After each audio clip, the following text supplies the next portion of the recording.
ನಮಸ್ಕಾರ ಸ್ನೇಹಿತರೆ, ನಾನು ನಿಮ್ಮ ಪ್ರೀತಿಯ ಮಿಮಿಕ್ರಿರಾಜ್ ಜಿಪಿಟಿ. ಸ್ನೇಹಿತರೆ, ಇವತ್ತು ಗುಂಡ್ಲುಪೇಟೆ ತಾಲೂಕಿನ ಕಗ್ಗಳ ಗ್ರಾಮಕ್ಕೆ ಬಂದಿದ್ದೇನೆ. ಇಲ್ಲಿ ಸರ್ಕಾರ ತಂಬಾಕನ್ನು ನಿಷೇಧ ಮಾಡಬೇಕು ಅಂತ ಹೇಳ್ತಾ ಇದ್ದಾರೆ. ಆದರೆ ಇಲ್ಲಿ ಒಂದು ಬೀಡಿ ವೃತ್ತಿಯನ್ನೇ ಒಂದು ಬದುಕಾಗಿಸಿಕೊಂಡು ಅವರ ಜೀವನವನ್ನು ರೂಪಿಸಿಕೊಂಡು ಒಂದಷ್ಟು ಕುಟುಂಬಗಳು ಬದುಕ್ತಾ ಇದ್ದಾವೆ. ಹಾಗಾಗಿ ಇವತ್ತು ನಾನು ಬೀಡಿ ಕಾರ್ಮಿಕರನ್ನು ಮಾತನಾಡಿಸುವಂತಹ ಪ್ರಯತ್ನ ಮಾಡ್ತೇನೆ.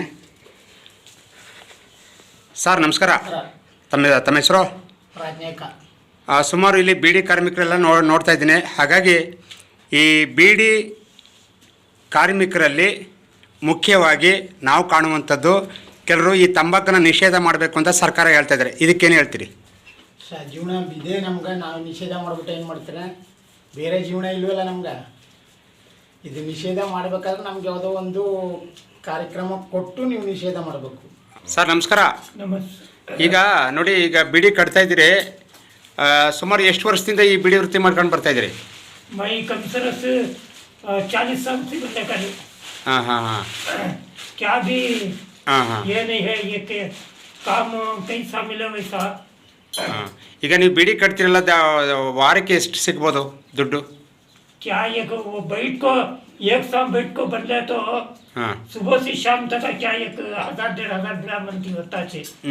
क्या 2,000 रुपए कमाई छे वारम को होता है।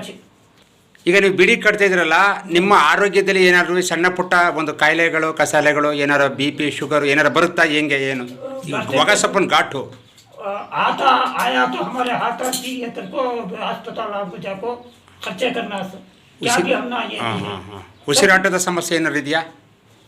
ಶ್ವಾಸಕೋಶದ ಸಂಬಂಧಪಟ್ಟಂತೆ? नहीं क्या भी ಏನಿಲ್ಲ. ಎಷ್ಟು ವರ್ಷದಿಂದ ಮಾಡ್ತಾ ಇದ್ದೀರಿ? मैं 40 साल होगा, 40-45 साल से कर रही हूँ काम। क्यों बनती की वैसा कम होना जा रही पीढ़ी आप भी मालूम क्या भी तो ये नहीं है। एक दिन होता भी तबीयत अच्छी थी तो बनती, नहीं तो उठा को रखो सो जाती ऐसा। ಯಾವರು? ಮೈಸೂರು. ಓಕೆ, ಧನ್ಯವಾದಗಳು. ನಮಸ್ಕಾರ ಸರ್. ನಮಸ್ಕಾರ. ನಮಸ್ಕಾರ ಸರ್. ತಮ್ಮ ಹೆಸರು? ಶಿವರಾಜು ಅಂತ. ಯಾವರು? ನಾವು ಚಾಮರಾಜನಗರ ಸರ್. ಈಗ ಸರ್, ಈಗ ಡೈಲಿ ನೋಡ್ತಾ ಇರ್ತೀನಿ. ಈಗ ಬೀಡಿ ಎಷ್ಟು ಕಟ್ತೀರಿ? ನಾವು ದಿನಕ್ಕೆ ನೋಡಿ ಸರ್, ಬೆಳಿಗ್ಗೆಯಿಂದ ಸಾಯಂಕಾಲದವರೆಗೂ ಕಟ್ಟಿದ್ರೆ 1,000 ಬೀಡಿ ಕಟ್ತೀವಿ.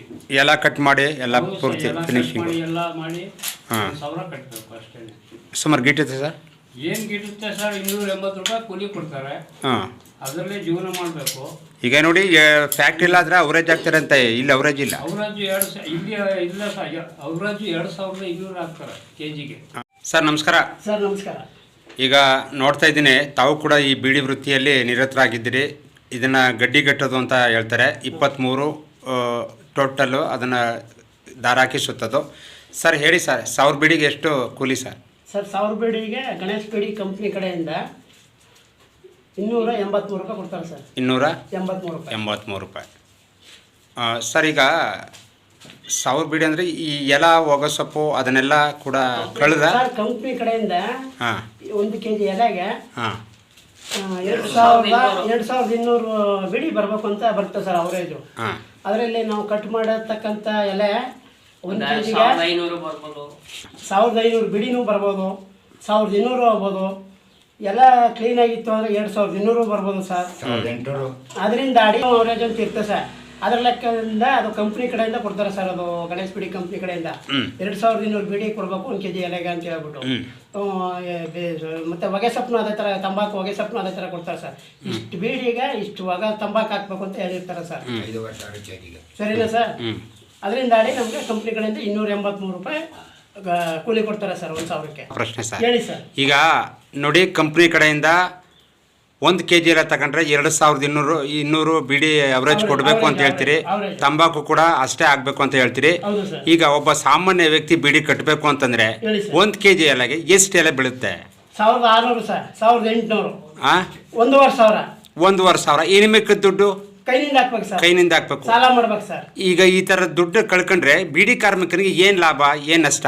ನಮ್ಗೆ ಲಾಸು ಸರ್. ನಮ್ಗೆ ಇದು ಜೀವನ ವೃತ್ತಿ, ಇದು ಬಿಟ್ರೆ ಬೇರೆ ವ್ಯವಹಾರ ಇಲ್ಲ. ಲಾಭ ಆಗ್ಲಿ ನಷ್ಟ ಆಗಿ ಸುಮ್ ಕಟ್ಕೊಂಡು ಹೋಯ್ತಾ ಇರೋದು.